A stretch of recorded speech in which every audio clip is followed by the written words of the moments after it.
Salut à tous, c'est Otakult, on se retrouve pour le Jump de la semaine, un numéro qui annonce de grands changements pour le magazine comme la fin d'un manga et l'annonce de 3 nouvelles séries.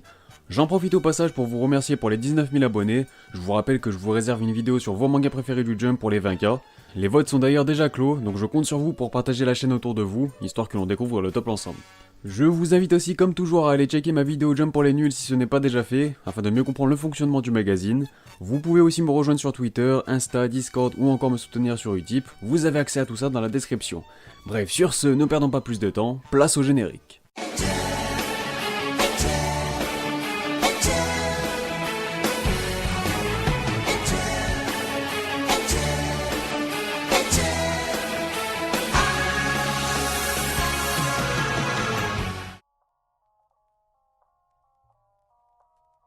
Tout d'abord, commençons par la partie hors classement. Le lead color de la semaine revient comme prévu à One Piece afin de marquer la sortie de son 96e opus, et de quelle manière avec cette couverture de légende. Il profite bien entendu aussi d'une sublime double page couleur dont Oda a le secret. Les autres pages couleurs reviennent quant à elles à My Hero Academia dans le but de marquer la fin de la saison 4, mais surtout l'annonce d'une 5ème saison. On reviendra sur cette nouvelle dans l'actu animé. Sinon, Jujutsu Kaisen bénéficie à son tour d'une nouvelle page couleur, et c'est même sa 4ème de l'année. Et il fallait s'en douter, c'est bel et bien Zip Man qui prend fin cette semaine suite à des débuts très compliqués dans le magazine. Les éditeurs n'ont même pas attendu la sortie de son premier tome pour décider de son arrêt, et au vu de son premier jour de vente catastrophique, encore une fois prévisible, on peut dire qu'ils ne se sont pas trompés. Le manga se termine donc avec ce 17ème chapitre et sera compilé en 2 tomes. C'est la 4ème série qui prend fin en 2020 après Beast the Children, Tokyo Shinobi Squad et Samurai 8.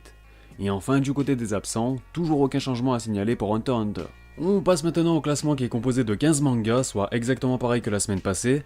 Et c'est donc A Gravity Boys qui prend le flambeau noir laissé vacant par Zip Man cette semaine, signant au passage son 3ème trio de fin. Cela dit, son premier tome s'en est plutôt bien sorti sur son premier jour de vente, en espérant qu'il tienne tout au long de la semaine. Guardian of the Witch recule encore d'une place et semble promis à un avenir similaire à Zip Man. C'est notamment la 2ème fois en 3 classements qu'il apparaît dans la zone rouge, et généralement, il n'y a pas de miracle pour des cas comme ça. Premier faux pas à noter pour Undead Unluck qui glisse pour la première fois dans les tréfonds du sommaire après cette chute de 5 places, mais cela semble totalement anecdotique au vu de son premier jour de vente où il s'est classé dans le top 30, ce qui est une vraie perf pour une nouveauté. Retour dans le sommaire compliqué pour la comédie Mitama Security Spirit Busters qui me semble être la prochaine victime des éditeurs, car malgré quelques belles mises en avant via des pages couleurs ou encore des doubles chapitres, elle peine à convaincre les lecteurs avec des classements irréguliers et surtout de très mauvaises ventes. Mission of Yosakura Family s'en sort tout de même bien mieux pour le moment, avec certes des classements tout autant mitigés, mais des ventes bien plus acceptables. Il remonte de 3 positions cette semaine pour s'emparer de la 11ème place. Yuna de la portion Yuragi se maintient quant à lui dans le top 10 et continue d'éviter la zone rouge ces derniers temps. Il est devancé par Chainsaw Man qui signe l'une des plus mauvaises opérations de la semaine après cette perte de 5 places qui le fait reculer jusqu'à la 9ème. 8ème rang pour Actage qui signe donc timidement son retour dans le classement en se positionnant dans le milieu du tableau. Toujours aussi encourageant, Mashal conserve sa 7ème position et continue de laisser entrevoir de belles choses pour la suite. La comédie romantique We Never Learn démontre également sa belle forme observée ces dernières semaines en restant ancré au 6ème rang. Top 5 pour The Promised Neverland qui délaisse le podium après cette perte de 2 places, mais il reste tout de même dans la première partie du tableau. La remontada de la semaine est signée Black Clover qui bondit de 7 places mais échappe surtout de peu au podium avec cette belle 4ème place. C'est son meilleur classement depuis le Jump numéro 4 et 5. Sur le podium justement, Dr Stone délaisse son trône pour se contenter de la médaille de bronze cette fois-ci, cela dit c'est son 3ème podium consécutif. Belle remontée à souligner pour AQ qui avance de 3 cases et s'empare surtout de la médaille d'argent, c'est notamment sa 6ème apparition dans le top 3. Et enfin, vous l'avez sans doute déjà deviné, c'est bien Demon Slayer qui reprend le pouvoir cette semaine dès son retour, lui qui avait eu droit au dernier lead color. Alors je n'ai pas encore lu le chapitre de la semaine, mais bien que l'on se trouve dans l'épilogue du manga, il semblerait qu'un nouveau retournement de situation ait eu lieu. De ce fait, le manga pourrait durer encore un peu plus longtemps, en espérant que Koyoharu Gotoge ne tirera pas trop sur la corde, car là elle peut vraiment sortir par la grande porte. On enchaîne avec les informations concernant le Jump numéro 20, dont le lead color reviendra cette fois-ci à une nouvelle série, à savoir Shinri Ujimori King de Hasegawa Tomohiro. Je vous donnerai plus d'infos sur celle-ci ainsi que sur 2 autres nouveautés dans l'actu manga. Les pages couleurs reviendront quant à elles à Dr Stone ainsi qu'à la romance We Never Learn, sans oublier Mashal qui verra également sa popularité croissante récompensée. Et à noter que le one-shot Niuro Yosuko Tenka de Tsukada Haru sera lui aussi présent. Passons à la rubrique actualité et on va commencer par l'actu manga. Tout d'abord, on va comme prévu faire le point sur les 3 nouveautés prévues avec quelques informations. Alors la première d'entre elles n'est autre que Shinri Ujimori King, il s'agit de la sérialisation d'un one-shot du même nom paru dans le Jump numéro 33 de 2019. Hasegawa Tomohiro est l'auteur de Spring Weapon No. 1, une comédie parue entre 2016 et 2017 qui avait connu peu de succès et qui avait été arrêtée au bout de 7 tomes. La seconde nouveauté s'intitule Bones Collection. Elle débutera dans le Jump numéro 21. Il s'agit aussi de la sérialisation d'un one-shot du même nom paru dans le Jump numéro 39 de 2019, donc c'est assez récent. Ce sera une première dans le magazine pour l'auteur, Junki Rarasaka. Et enfin la dernière des trois, Time Paradox Ghostwriter, débutera dans le numéro 24. Ce sera également une première pour le scénariste Ijima Kenji, mais en revanche, le dessinateur Date Tsunehiro est connu pour deux gros échecs dans le Jump, à savoir Tokyo Wonder Boys, un manga de foot n'ayant même pas dépassé les 10 chapitres en 2014, ou encore Cross à Compte, une romance de 4 tomes parue entre 2017 et 2018, dont les plus anciens de la chaîne se souviendront certainement. De ce fait, au moins une fin est donc aussi à prévoir après celle de Samurai 8 et de Zipman. Je mise comme prévu sur Mitama Security Spirit Busters, d'autant plus qu'au-delà de ses mauvais classements et de ses mauvaises ventes, une comédie figure parmi ses nouveautés, donc voilà, ça me semble plié. Et en parlant de fin, le gang manga Jimotoga Japan qui avait été transféré dans le Saikyo Jump a pris fin cette semaine. Son 6ème tome prévu pour le 1er mai sera donc le dernier, et la fin du spin-off de One Piece, donc Shin Piece, a été annoncée au même moment. Celui-ci se compilera donc en 2 tomes, le dernier étant prévu pour juillet.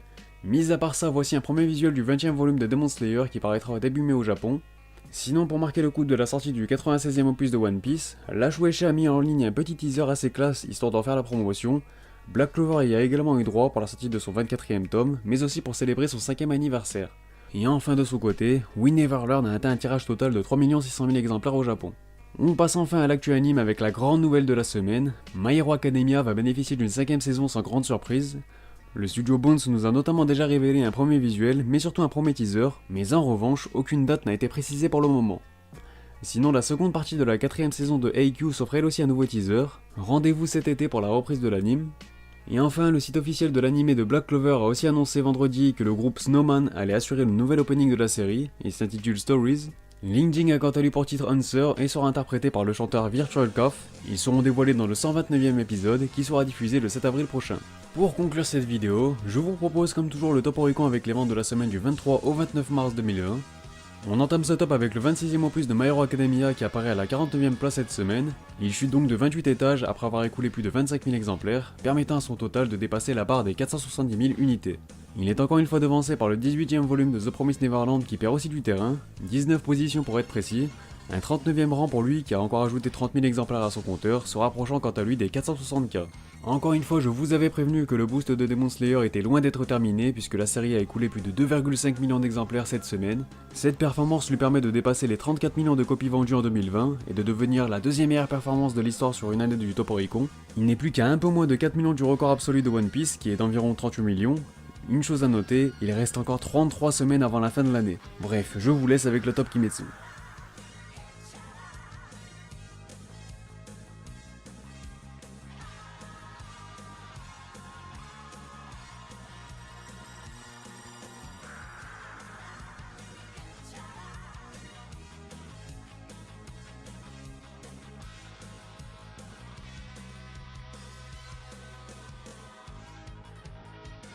Mis à part ça, vous pouvez retrouver le top Oricon complet en description, et j'en profite pour vous annoncer que je vous prépare aussi une vidéo qui reviendra sur l'origine du phénomène de Demon Slayer, et vous verrez par de simples faits et de simples constats qu'il ne doit pas son succès uniquement grâce à son anime, bien qu'il soit l'élément déclencheur. Sur ce, la vidéo est terminée, n'hésitez pas à réagir sur celle-ci et sur le classement dans les commentaires. Pensez à vous abonner si ce n'est pas déjà fait pour ne pas manquer les prochaines vidéos. Vous pouvez aussi me rejoindre sur Twitter, Instagram, le Discord de la chaîne et me soutenir sur Utip, les liens sont en description.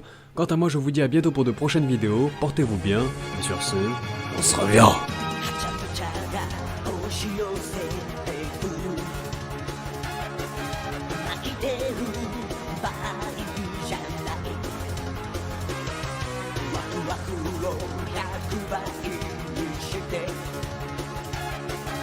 Party の主役になろう